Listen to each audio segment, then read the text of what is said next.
I've recently found some interesting behavior regarding client, server, and vphysics desyncs, and I want to make a quick video showing some examples of this because I think it's kind of cool. The command that I'm using isn't currently in SBT, but I'll probably add it by the next release. All this command does is it draws entity collides.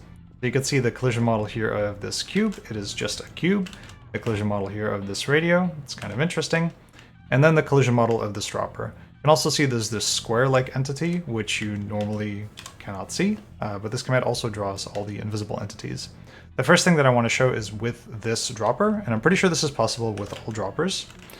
So if you take a cube from here, and then you lower it and raise it, sometimes you can get it stuck here. And this doesn't initially make sense because it doesn't actually look like it's stuck on anything. But if you draw the collides, then you can see exactly what's going on. So some parts of the dropper are actually not fully closed. So there's this bottom plate of the dropper, which is still partially open, and these dropper arms, which extend outward a little bit. And they are actually holding the cube in place. So this is an example of a client-server desync. On one hand, what the client is telling us, what we see in the game, is that the dropper is fully closed, but according to the collision model that the server has, the dropper is still partially open. And this is actually where the collision models are. So you can see I can't shoot my portal through the dropper arms there, even though there doesn't actually appear to be anything there on the server. And I can actually stand on these as well. The player's bounding box does behave a little bit funny, but like you can stand and jump on it and stuff, and like that is where the collision model actually is. So there's a couple of interesting things that you can do with this. First of all, you can see that the plates of the dropper sometimes actually get stuck on the cube as well, which means that you can actually reach into the dropper through this giant crack here and pick up the cube inside of the dropper. So the cube just escaped. Let me do that again. That should work. Whoops. So I'm now holding the cube inside of the dropper, and now if I just walk the correct way, I can just object teleport it out of the dropper. And then I can do the exact same thing for this cube here, and that's how you can get both of the cubes here. So that's kind of interesting. One of the other mildly interesting things that you can do, yeah, this should work fine. When these parts of the dropper are stuck open sometimes, they actually extend into the wall. This is just a weird design of Chamber 9. And that means that if they go into the portal, you can shoot a portal and actually trigger FCPS on them. So it's a little bit more extreme sometimes than other times. Let me see if I can get a really funny example. Sometimes you can get them to teleport really, really far. There we go. So sometimes those pieces of the dropper will just get teleported really far. And again, this is where the dropper actually goes. You can actually stand and jump on here, even though it doesn't look like there's anything here on the client. And then if I teleport this cube away from here, oh, it doesn't actually teleport the dropper pieces back into position, but if I fizzle it, slow down time so you can see exactly what happens. It'll just slowly glide back to its the location that it's supposed to be at. Come on, go faster. There we go. Just like that. The second example I want to show is with elevators. So if you've ever crammed a whole bunch of crap into an elevator shaft and then all that stuff just starts bouncing around when you take the elevator up, I've recently figured out why this happens sometimes. So sometimes objects will get sort of stuck on world geometry, not quite like that, but they'll get stuck on world geometry when the elevator is going up. And this can happen if you leave something crushed in the door here and gets stopped by world geometry, and that actually leaves the elevator behind in some sense. According to vphysics, the elevator is still colliding with the turret and it's stuck on the world geometry. According to the server, however, the elevator has gone all the way up. It's not like there's two elevators, those two parts of the code just don't agree on where the elevator is. Because the player mostly collides with server-side stuff, the player can stand and collide with this part of the elevator just fine. If I create a cube, though, sometimes, not this time, I'll just show that one more time. So in this case, server and vphysics have totally synced up, and now the elevator is just at the top, and there's nothing unusual going on right now. But if I do that a little bit faster than I did before, so you can get an entity stuck there in the doors, or you can put an entity on top of the elevator. Sometimes that'll get that to work as well. So if I create a cube right now, it actually doesn't collide with the elevator. And that's because, according to vphysics, the elevator is at the bottom of the elevator shaft, but according to the server, the elevator is at the top of the shaft here. So I can actually draw that. According to vphysics, this is where the elevator is. It's here, down here, stuck on the turret, and you can actually see exactly how it's stuck. So it was riding up, and it got stuck and crushed the turret here and could not go any further. According to the server, which is shown in red, so vphysics in blue, server in red, the elevator made it all the way to the top, and that's where it is right now. The cube basically doesn't collide with the server side representation of the elevator. It only cares about where the vphysics collision model is. So if I drop this, it actually collides with that blue part of the elevator down there. And because that blue part is stuck, it's presumably under a lot of stress, which is probably why it launches the cube so high into the air. In fact, if I stand here, it'll probably kill me. Yep. So that's a really interesting thing that happens there sometimes. And you can get the elevator stuck at the bottom of the shaft in many different ways. You can do it with the player, you can do it with all sorts of different props. And sometimes it will teleport straight to the top after just a couple of seconds. Sometimes it'll basically just get stuck at the bottom of the elevator shaft for a very, very long time. So it's pretty random, and you can get many, many different outcomes. When the portal gun is still on the podium, that is another great example of a server and vphysics desync. So right now, you can see the two models for it. So again, the server is drawn in red, vphysics drawn in blue, and they clearly do not agree as to their position and orientation.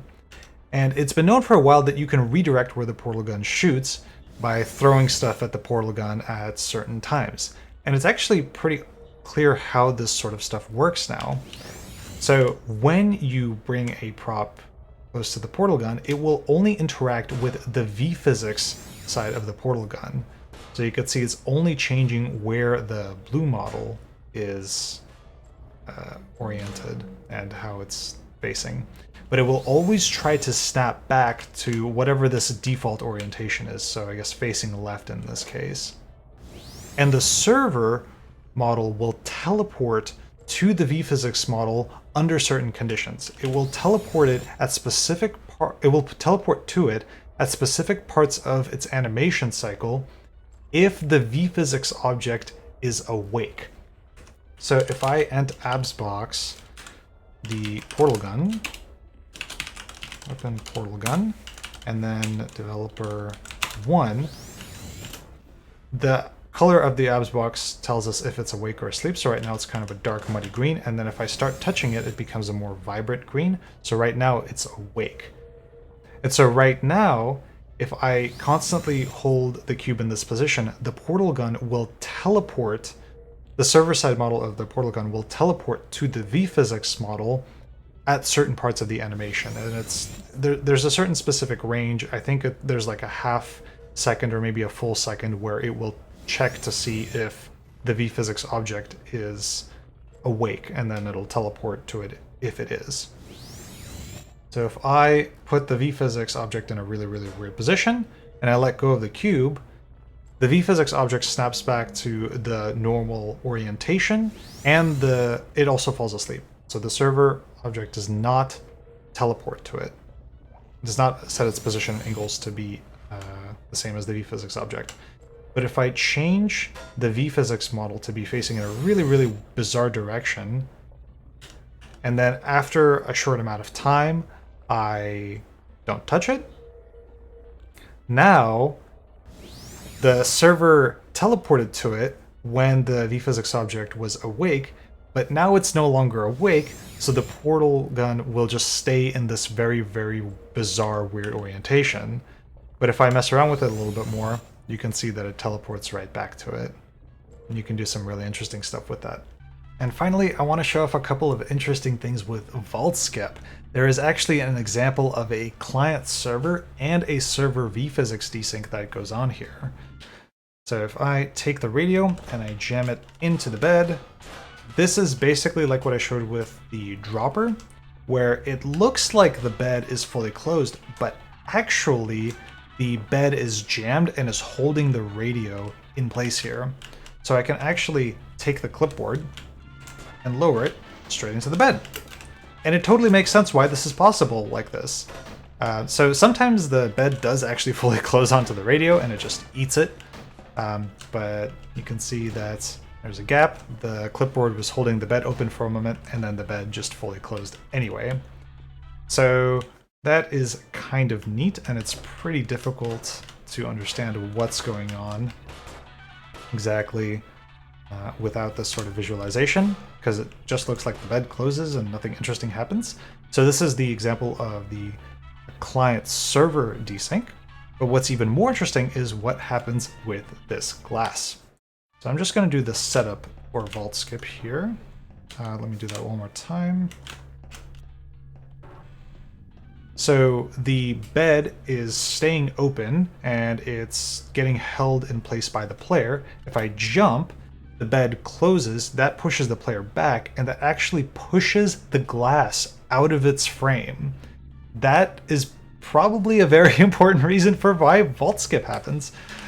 So if I have a look at this from a slightly different angle, you can see the blue is where the vphysics collision is.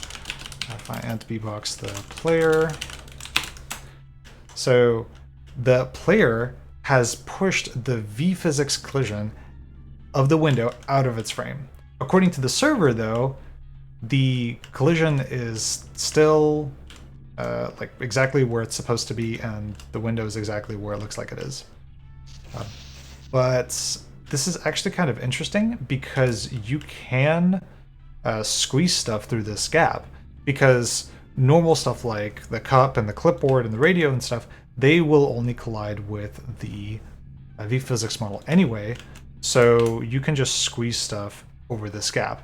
I don't know if that's how the cup clip works all the time, because you can just clip the cup through the corner here, and I'm pretty sure that happens because of the changing in the collision group mechanic that was figured out somewhat recently. So let me do go into first person, and then I want that cup. I want that cup piece, and you can just squeeze it right through the gap. And that's it. You can also do the same thing with the clipboard. Since it's fairly thin, you can also reach up and out and take that outside. But I haven't been able to figure out how to make this gap wide enough in order to squeeze the radio out. That would be really, really interesting. I know that if you can sort of jam the antenna, and then I'm going to just no clip, and that can get the radio stuck in place here. And it's holding the glass out of its frame. And you can sometimes still squeeze stuff through this gap while the radio is here. But I haven't been able to figure out how to do anything useful with this, so I have not been able to figure out how to get the radio out of the vault. But those are some interesting examples of desyncs.